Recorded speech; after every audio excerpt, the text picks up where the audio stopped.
Halo, nama saya Andi Imam Hidayat. Boleh dipanggil Andi, boleh dipanggil Imam. Di sini saya akan menjelaskan mengenai apa saja yang telah saya pelajari dari kelas NLP (Neuro Linguistic Programming) yang saya dapatkan dari kelas Cari Ilmu yang telah dibawakan oleh Bapak Dr. Abdul Aziz SPI MBA selama 5 hari ke belakang. Oke, dari apa yang saya pelajari selama 5 hari tersebut, intinya adalah bagaimana penerapan NLP ini dalam pembelajaran yang efektif. Dan ini terbagi atas 5 pembelajaran, yaitu pertama, bagaimana saya mengenal NLP, dan juga modalitas belajar ataupun gaya belajar. Yang kedua, yaitu membangun hubungan ataupun istilahnya rapo, dan komunikasi pembelajaran. Yang ketiga, komunikasi hipnotik dan juga motivasi berperilaku. Yang keempat, pembelajaran bawah sadar dan juga pembelajaran eksperiensial. Dan yang kelima, yaitu mengelola forum pembelajaran dan menangani situasi khusus. Langsung masuk ke NLP. NLP adalah singkatan dari Neuro Linguistic Programming, dan ada beberapa penghambat efektivitas pribadi. Ini yang harus pertama kita sadari sebelum masuk ke dunia NLP, yaitu yang pertama adalah reluctant atau bahasa gaulnya adalah mager. Yang kedua adalah apathetic ataupun kurangnya semangat, ataupun biasa kita kenal dengan istilah gabut ya. Dan juga distracted, yaitu suka menunda, adanya penghalang yang membuat kita suka menunda pekerjaan. Oke, jadi NLP secara garis besar adalah memahami tentang bagaimana diri kita ini dapat melakukan seluruh aktivitas secara sempurna dengan mempelajari model yang terbaik dengan metode peningkatan dan pemberdayaan kualitas seseorang, melakukan pemrograman pemikiran menggunakan bahasa dan juga komunikasi, seperti itu. Berikutnya, NLP terbentuk atas 3, yaitu attitude, teknologi, dan juga metodologi. Untuk attitude sendiri termasuk dengan curiosity, mind adventure, dan juga desire atau keinginan. Untuk teknologinya sendiri, bagaimana kita achieve dan juga inconceivable result, dan metodologinya structure, model, learn, and tough. Oke, ada 4 pilar NLP yang telah dipelajari, yaitu outcome thinking, bagaimana kita mengetahui apa yang kita inginkan dan apa tujuan kita yang ingin kita capai. Yang kedua adalah sensory awareness, yaitu bagaimana panca indera kita lebih peka, ya, yaitu kepekaan panca indera. Yang ketiga ada pilarnya, yaitu rapo. Rapo adalah hubungan yang baik dengan diri sendiri ataupun dengan orang lain. Kalau dengan orang lain itu istilahnya trust. Yang keempat adalah behavioral flexibility atau alternatif yang fleksibel. Oke, kita masuk ke yang berikutnya, yaitu modalitas berpikir. Modalitas berpikir ini bagaimana pikiran ini menyerap informasi dengan modalitas panca indera yang kita punya, yaitu visual, auditory, dan juga kinestetik. Untuk contoh model visual, yaitu bagaimana kita lebih fokus dengan pembelajaran yang berhubungan dengan gambar atau visual yang kita lihat oleh mata kita sendiri. Sedangkan untuk auditory, yaitu melalui pendengaran, dan kinestetik, yaitu di luar dari visual dan juga auditory. Untuk mengetahui gaya belajar, kita perlu yang namanya komunikasi atau memasukkan informasi, memahami dan juga mengingat, dan juga pendekatan personal. Untuk indikatornya sendiri adalah linguistik, gerak tubuh, dan juga gerak mata. Sini telah saya pelajari bahwa saya sendiri termasuk dari tipe orang auditori ya, dimana auditori ini lebih fokus ke auditori lebih fokus ke gaya bicara yang sedang dan juga dengan suara irama atau tempo dan juga terkadang intonasinya yang berirama ya. Posisi tubuh saya untuk dalam berbicara terkadang saya lebih menyukai dengan posisi tubuh yang sedang, jarak antara 1 meter sampai 1,5 meter, dengan gerak tangan seirama dengan suara saya. Gerak mata pada saat saya pertama kali berbicara itu tercenderung ke samping, dan juga aktivitas yang terkadang saya lakukan adalah mengoreksi bagaimana struktur bahasa, ejaan, dan juga pengucapan. Kita lanjut ke membangun hubungan atau rapport. Rapport ini konotasinya adalah hubungan yang baik ya, terbagi atas dua, yaitu intrapersonal dan juga interpersonal. Intrapersonal adalah hubungan dengan diri sendiri, yaitu kongruensi, yang dalam istilahnya itu berarti sebangun. Dan interpersonal atau hubungan baik dengan orang lain, yaitu trust atau kepercayaan. Bagaimana cara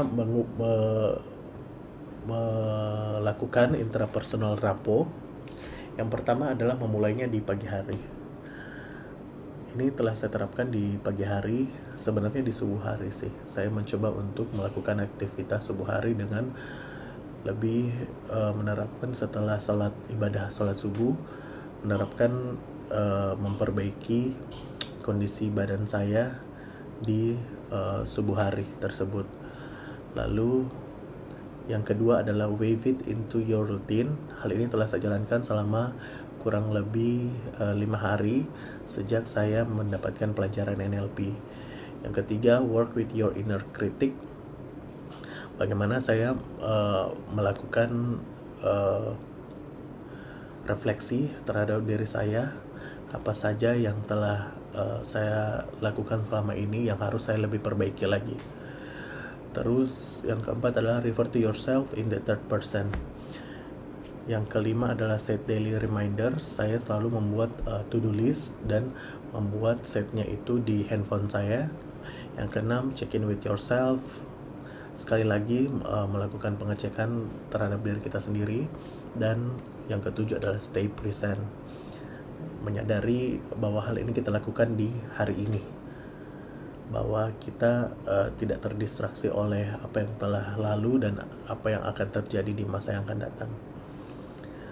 Seperti itu. Untuk yang berikutnya yaitu interpersonal rapport, di mana manusia ini sebenarnya menyukai dengan kesamaan yang akhirnya menimbulkan rasa aman dan juga nyaman, dan tujuan akhirnya adalah penerimaan.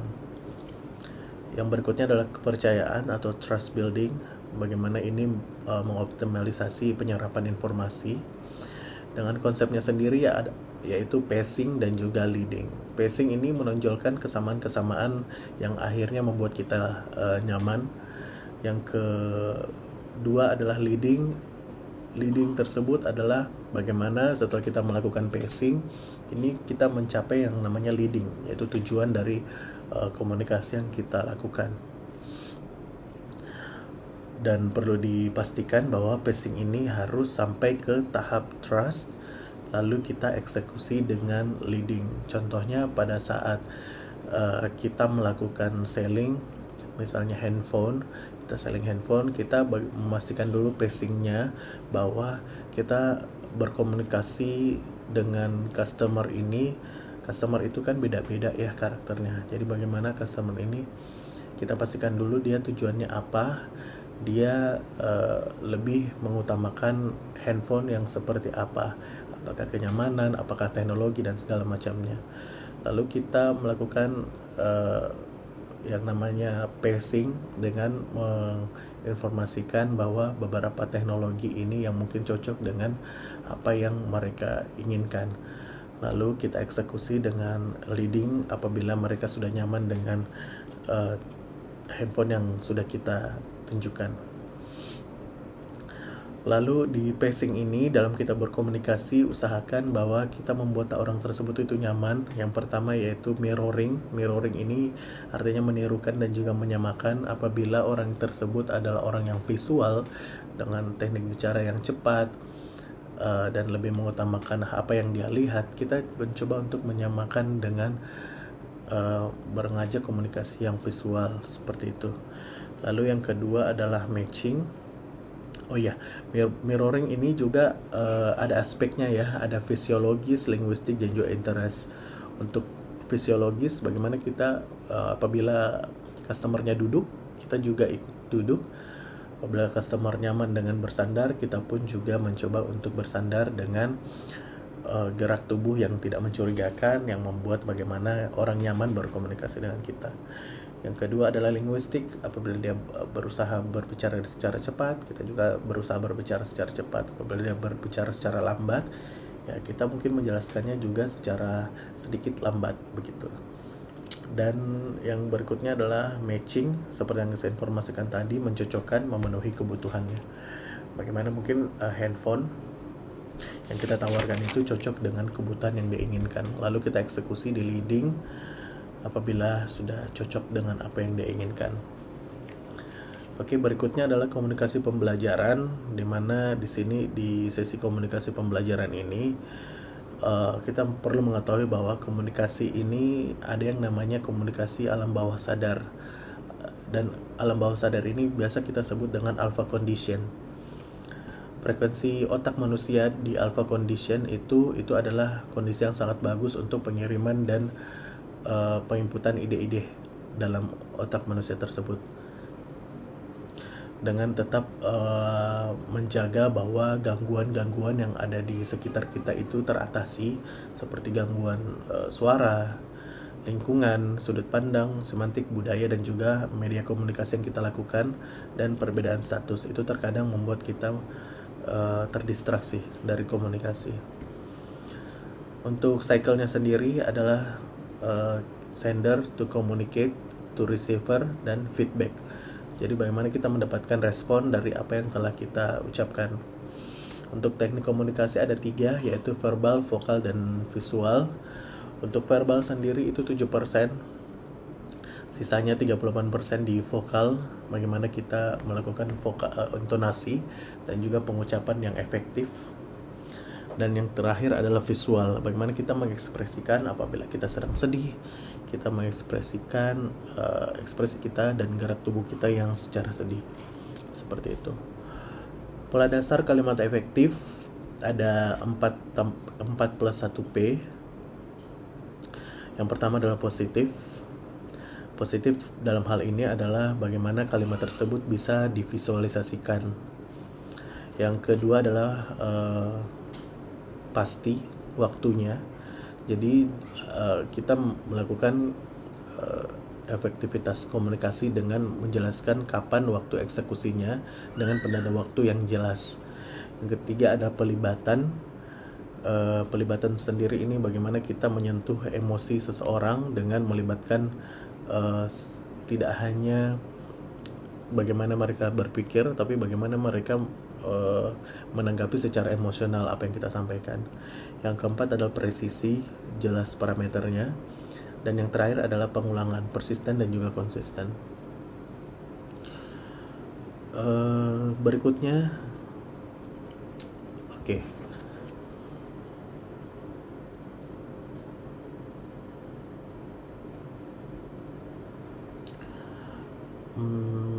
Sebentar.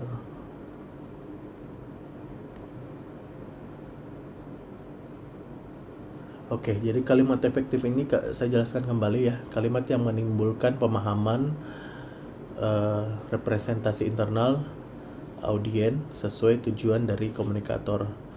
Jadi kalimat yang berdampak pada respon. Untuk kalimat positif sendiri, kalimat ini lebih menginginkan dengan apa yang kita inginkan dan menghindari dengan apa yang dilarang. Jadi secara detail kalimat positif itu berfokus pada kalimat-kalimat yang positif. Kita tidak menggunakan kata jangan, bukan, dan juga tidak boleh. Apabila kita terpaksa harus menggunakannya, usahakan untuk menggunakan kebalikannya. Misalnya hindari, jauhi, dan juga hentikan. Hal ini adalah kata-kata kerja. Seperti itu. Untuk contohnya, bisa kita contohkan ya. Untuk contohnya, apabila ketika nanti sudah masuk SMA, ini masuk SMA ini adalah kapan eksekusi waktunya ya. Semakin rajin ya belajarnya, seperti itu. Jadi semakin rajin belajar ini adalah kalimat yang digarisbawahi sebagai kalimat yang efektif. Lalu belajarnya sendiri adalah apa yang harus dilakukan, yaitu semakin rajin untuk belajar, seperti itu. Untuk time stamp-nya sendiri ialah pada saat sudah SMP. Oke, kita masuk ke pembahasan berikutnya, yaitu pola komunikasi hipnotik. Pola komunikasi hipnotik ini adalah dimana kondisi pikiran sugestif yang seperti saya bilang tadi, bahwa dalam keadaan alpha condition, dan juga pola kalimat hipnotik dan juga teknik komunikasi hipnotik. Pola kalimat hipnotik ya ada 3, yaitu pola bypass, cause effect, sebab akibat ya, dan juga double binds, yaitu pilihan-pilihan.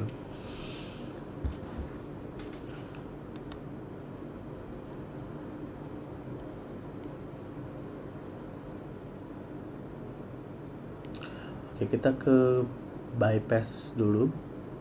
Polanya sendiri di mana kita menggunakan kata keterangan sebelum kata kerja atau kata sifat sebelum kata benda. Misalnya, pasti cepat menyelesaikannya, sangat simpel tugasnya. Itu pola bypass. Jadi untuk cause effect sendiri yaitu sebab akibat, dimana kita menjelaskan dulu mengenai Oke, langsung ke contohnya aja. Misalnya ya, kamu kan lulusan Universitas Oxford, sudah pasti maka tugas ini pasti sangatlah mudah untuk kamu lakukan, seperti itu. Lalu double binds sendiri,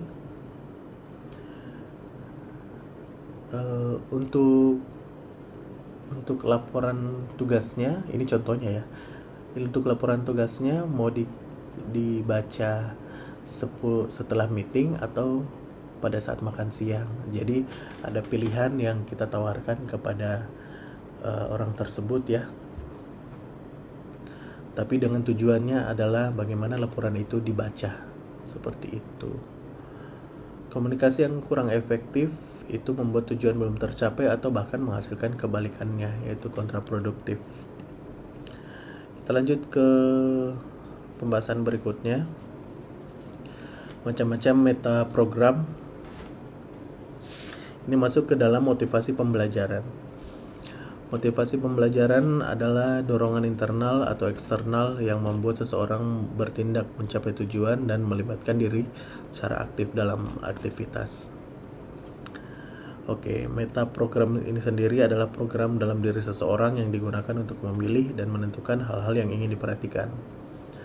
Macam-macam meta program ada beberapa ya. Ada toward, away, ini arah dari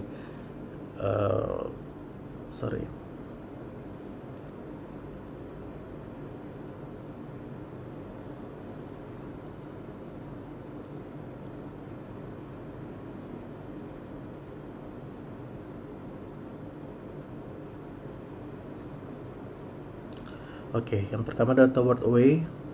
Ini adalah arah dari motivasi ya. Bagaimana kita memposisikan diri kita sebagai orang yang toward ataukah away. Untuk toward ini kita mendekat akan tujuan yang kita inginkan, sedangkan away kita menjauhi dari apa yang sebenarnya kita tidak inginkan. Yang kedua ada global dan spesifik. Ini adalah lingkup motivasi. Untuk global ini motivasi secara umum, sedangkan spesifik adalah secara khusus. Yang ketiga internal dan juga eksternal. Ini adalah sumber dari motivasi. Internal dari dalam diri kita, sedangkan eksternal dari luar diri kita. Yang keempat ada gaya motivasi, yaitu option dan juga prosedur. Yang kelima ada fokus motivasi, yaitu match dan juga mismatch. Contoh, saya ambil satu contoh aja ya, 2 contoh ding. Toward dan away. Toward, saya berolahraga dengan rutin untuk mencapai badan yang ideal. Untuk away-nya, saya berolahraga agar terhindar dari penyakit dan badan yang tidak sehat. Seperti itu.